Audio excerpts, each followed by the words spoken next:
Ano yung naging parang gateway para gumanda ang buhay ninyo? Nag-DPWH kami.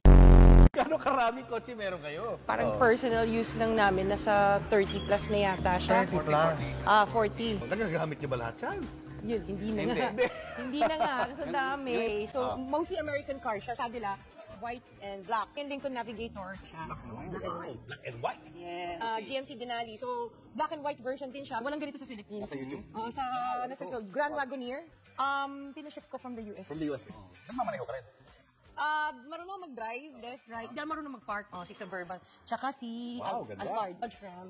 And then the Tundra na Toyota. Imported din to, no? Yes. Ano walang ganito dito, no? And then the Toyota Sequoia. This is the TRD Pro. So, more sports, tapos ito yung capstone, yung high-end niya. X5, tsaka yung F8 na Jaguar. Jaguar naman to. Yeah. Altera. Ano na to, hindi na nag-reproduce to. So, Mercedes-Benz yan, GLS. S is one of the S-Class series ng Benz. And then the Volvo XC90. Ito yung gusto ko na dati na unang bilhin. Nung nabili na namin siya, hindi ko na ginagamit. This is one of the most expensive purchases na kotse noon. Nabili namin. This is the autobiography Range Rover. The Evoque. Oo, gusto ko sana maliit lang. Tsaka yung kulay niya kasi gusto ko red.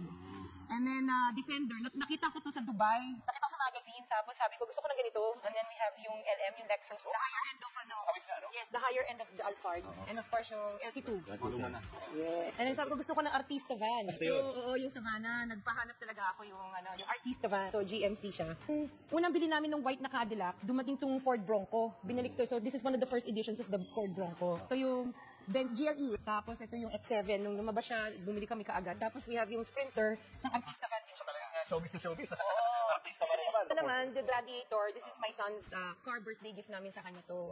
Ito, This is the Porsche, yes. Sabi namin, gusto namin makakaano ng medyo parang sporty, pero hindi namin nagagamit. And then we have the Maserati. Yes. So, nung lumabas siya, bumili kami ng Maserati, itong model na to. Hindi rin siya nagagamit. G63. Matte finish siya. So, very rare yung ganitong kulay. Benz na Avantgarde. Ito yung Bentley. Itong, binili ko to kasi kaya nagustuhan ko to.